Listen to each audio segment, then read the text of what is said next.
Hey all, good morning and welcome to ShareTreck. This is Raj here. Welcome to the morning show. And it's the 15th of July 2022. Yesterday I had a good time with my inaugural live stream. I would call that an inaugural one because the first time I did it purposefully. And we had a few subscribers out there and few viewers out there. There are around 8 people. It was very encouraging, and shout out to Jesse and Inf for getting the whole thing started. I didn't feel that I was alone, and I didn't feel that I was streaming to zero audience. So thanks for that. With that said, let's go and have a look at what's happening in the markets today. Let's get started with our daily update.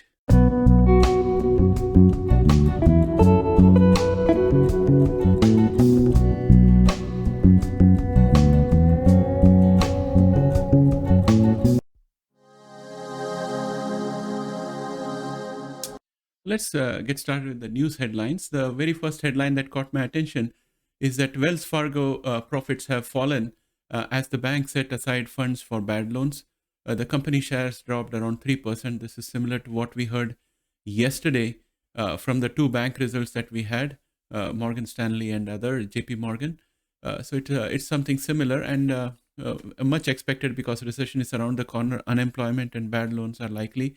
The next piece of information out there was that the earnings per share came in at around 74 cents, including an 8% per share impact tied to impairments. And this is against analysts' expectation of 80 cents. So they came in 6 cents lower than anticipated.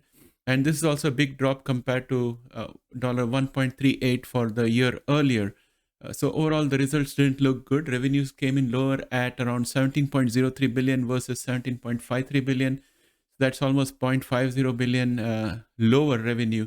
So overall, the bank officials attributed that to mortgage revenues, which are dropping close to 50%, and other factors. In the next news item that I have collated for you, I have China's GDP growth headlines. It says that GDP growth has missed expectation in the second quarter. China logged a GDP growth of around 4% in the second quarter from a year ago, missing expectation of 1% as the economy struggled to shake off the impact of COVID-related constraints. So instead of getting a 1% GDP growth, they ended up with 0.4% in the second quarter. So that's what is happening out there, and all is related to the COVID-related lockdowns and everything. And industrial production in June also missed expectations in China, rising by 3.9% as against an expectation of 4.1%. However, on the other hand, retail sales in June rose to 3.1%, recovering from a slump earlier. And it is also bet the analyst expectation or the economist expectations. So that's a little bit of a positive news out there. And also the other positive news in China is that the unemployment situation has improved slightly. However, in the same region, Sri Lanka still has got problem, but the positive news is that they have some amount of political stability coming in slowly with the appointment of a new president. And the next news item I have is Bitcoin experts saying that Bitcoin needs to fall another 30% in order to find bottom. And according to them, that is a price of around 13,000 per Bitcoin. And as you know, in our estimates, which I mention in our crypto review every now and then, I have mentioned two levels that it should go to. One is the 16,000, which is the first level of support. And the next level of support I had pegged at 12,981 based on technicals. And it is very close to the 13,000 bottom that the experts are talking about. So I'm feeling really good today that, some of my analysis is matching what experts are saying. So I'll take that any day and I'm happy. If it comes down to 12,981 or anywhere close to 13,000, I'm definitely buying a little bit. Then the other item I want to talk to you about, which we don't talk much, is about commodities. Copper drops below 7,000 and touches 20-month low on recession fears. This is the headline. And this indicates that recession is definitely coming. And what does that mean? How will you feel that? You'll feel that in terms of higher unemployment. We'll feel that in terms of a lower price for goods. And we'll also feel that in terms of higher rents and lower home sales. So these are all the hallmarks. And interest rates being high, people will start putting more money into savings. So when we come out of recession, we'll have people with a lot of savings. Now, while I mentioned that, I also have to talk to you about what Jamie Dimon said yesterday during JP Morgan earnings. He said the consumer going into recession this time is in a much better financial position than they were in any past recessions. So that's a silver lining. So when we come out, there'll be a big upward spike in my mind when it comes to markets. There'll be a really good bull market because the consumer, when they come out of recession, are going to still have a lot more money left. So with that said, I would like to go and look at Nasdaq and the indices. So let's get started first with the futures. I'm looking at the futures here for Nasdaq, and Nasdaq futures are looking good. They are looking green. And as you can see, this is our line of support out here, and we have been bouncing off the support. So that shows that this bear support line is still holding on. And if we were to go to a 1-day time frame, let us look at the 2-hour time frame that we had seen yesterday. Again, you can see that we came in, we hit this, we went up, we hit this, and we went up again. So this is kind of giving a support to us. And therefore, if we were to look at a one-day time frame, then this is going to be the position where we'll have the candle for today. I'm just looking at my cursor here. So this is going to be the position. And that takes us to a low of 11526.50 in case the market did dip down. But right now, the futures are showing positive, marginally positive 0.18. I'll take that any day. I'm going to consider it as neutral at this point of time. Let's go and look at the indicators. If you look at the US oil has gone up. It's getting a lot of support at this level from 95.08, and it has bounced back up again. However, the MACD is still bearish and the momentum is below average. So I think that there is going to be continued weakness. We may probably consolidate sideways on this and then potentially move down because everywhere that we see, we are hearing news about recession, and in recession, the oil prices have got to go down. With that said, I'm going to look at QQQ. Again, remember, each of these candles is a 1-day candle. We'll zoom into the 2-hour time frame as well. So if you look at the formation out here, we are getting into this tight wedge, and this line of support has been holding very well. This line of resistance has been holding very well. Something's got to happen. Either it happens today or tomorrow. But at this point of time, pre-market, we can see that Nasdaq is mildly positive. But given the fact that we have a negative report from bank, like Wells Fargo report didn't come out well, there's a slew of bank reports coming today. It will go either way depending on how the bank reports fare. But at this point of time, I don't think this bullishness is going to last. But the market always does things which are opposite to what we expect. So with that said, I'm going to look at a 2-hour time frame and on Nasdaq and see what's happening out here. So if we were to get back into our charts, so we ended the day by coming down from the peak. And I think that today we are most likely to follow the trajectory down, bounce back from here and go up. So if I was to draw a line, I would say that we are likely to come down here and then we are likely to go up. So that's my expectation. And let me make this yellow so that you can see what I'm doing here. So this is my expectation for today. I may be right, I may be wrong, but this is what I think is likely to happen given the bad bank report. Now let's go and look at S&P 500. S&P 500 in the 2-hour time frame is still above this diagonal line of support on the bullish channel. So we are looking good so far. Pre-market, we are marginally up 0.18, and the support that we have out here, this is where our candle will form today. So the support we have here is very, very strong because it is a confluence of the diagonal bullish line of support as well as the horizontal line of support, which sits at 376.38. So it's going to be a very strong support for S&P 500. So we should bounce back up from there, or at least end the day somewhere out there, which is going to be around 376.27 in my opinion. Now, next, let's look at Russell Index. And Russell Index, yesterday we predicted that we were going to bounce off this line of support, go up and come down.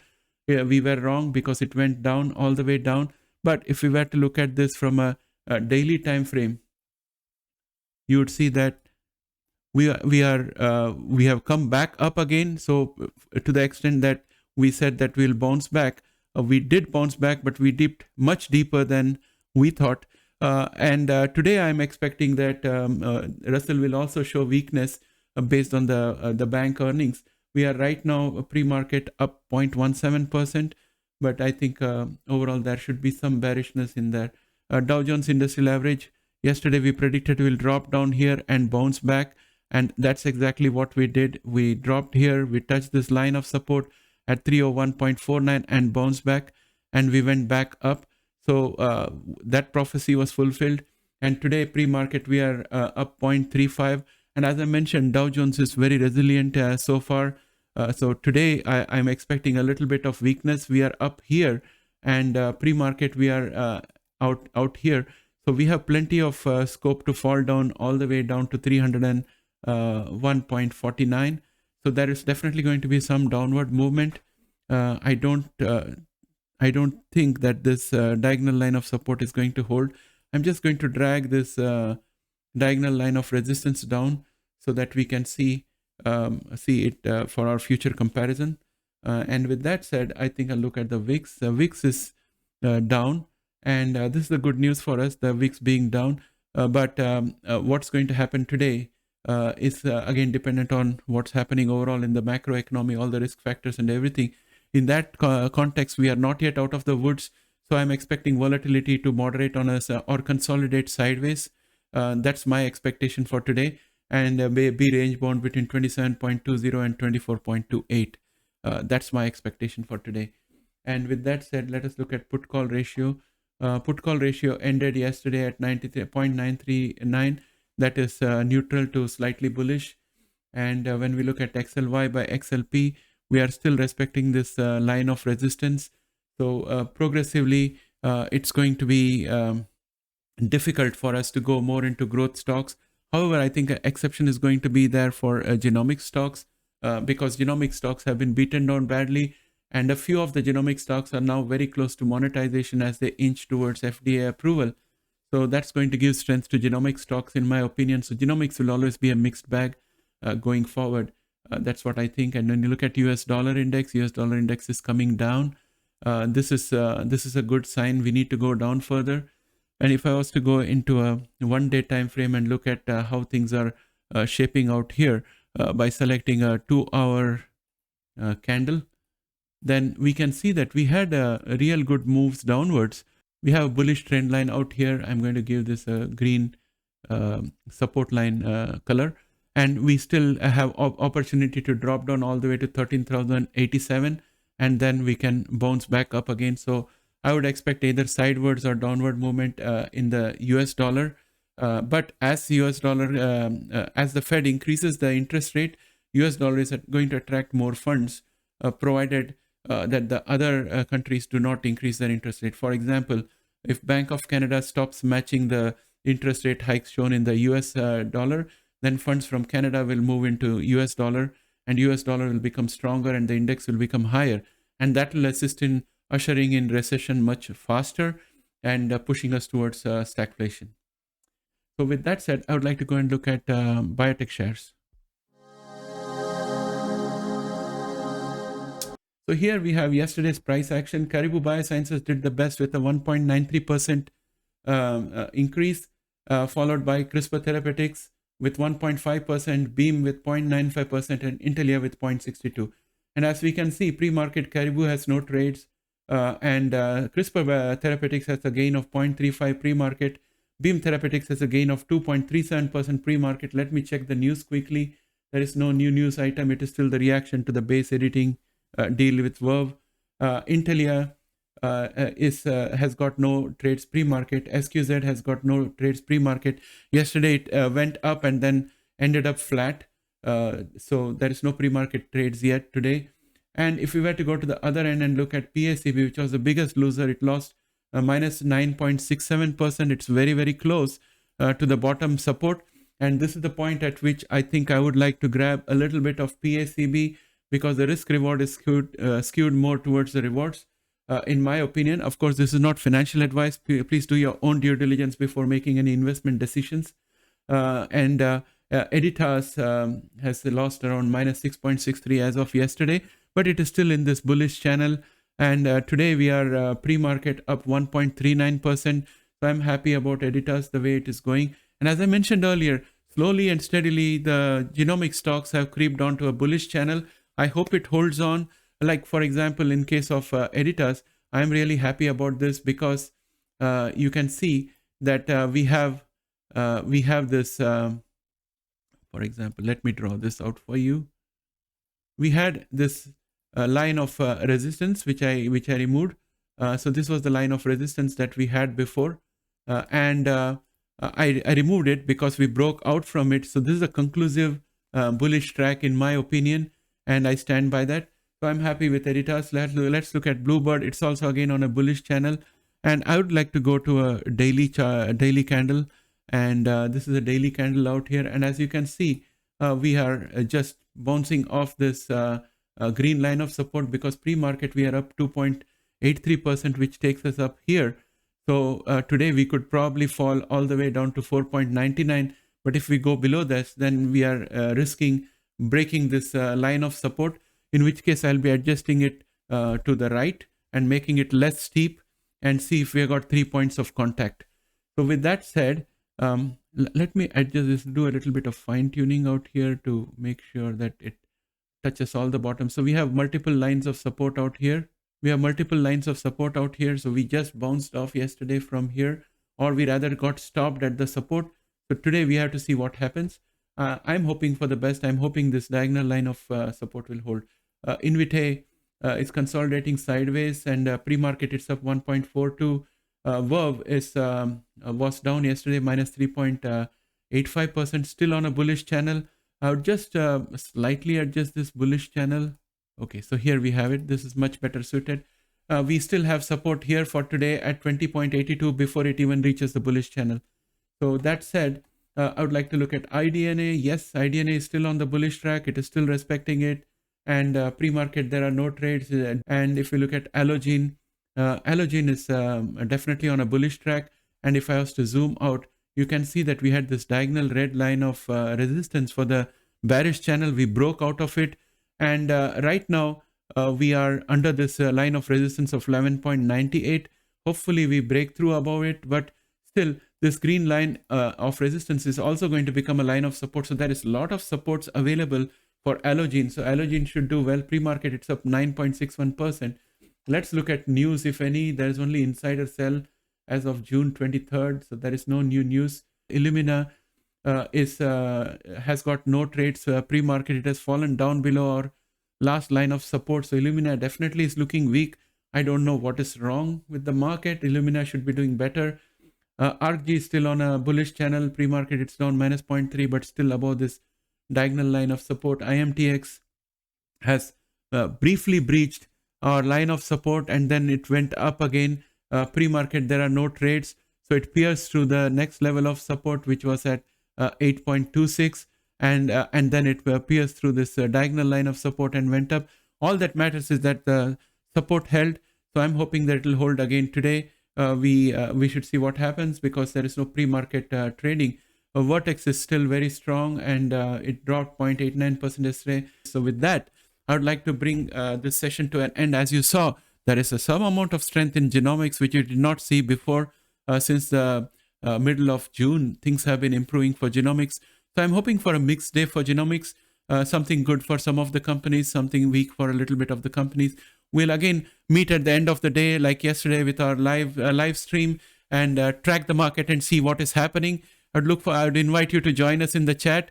I will get better with every subsequent live stream as I get used to the market, to the software, and reacting to the market dynamics, and also to your comments simultaneously. So it's a whole lot of things happening out here in my studio, and I'm learning very fast. So I hope to be much more smooth and fast in the next live session today. And before I go, I just want to put up a few images from NASA because I'm a big fan of space technology, science fiction. I also have my own Cassegrain telescope, and I do watch stars and planets whenever I get the opportunity and when it's not too cold and there is no cloud cover. So there are very few days here in Canada when we can do that. So this Webb telescope images have caught my fancy. So I'm going to show them to you without any commentary. Please bear with me. Have a look at them. This is a really great breakthrough. And potentially we might be able to find out the origins of the universe, because light takes time to travel to us. And therefore, the light that we see here right now in these images were created almost 13 or 14 billion years ago. So with that said, I would like to end this video out here. If you like this video, please press a like out there. I'm really gratified to see that some of you decided to subscribe and help me push above the 570 that we were 575 that we were stuck in for a while. So thanks to you all, and let us keep pushing the subscriber number. If you're not yet subscribed, please subscribe. And with that, bye for now. Catch you in the live stream at 3:30 later this evening.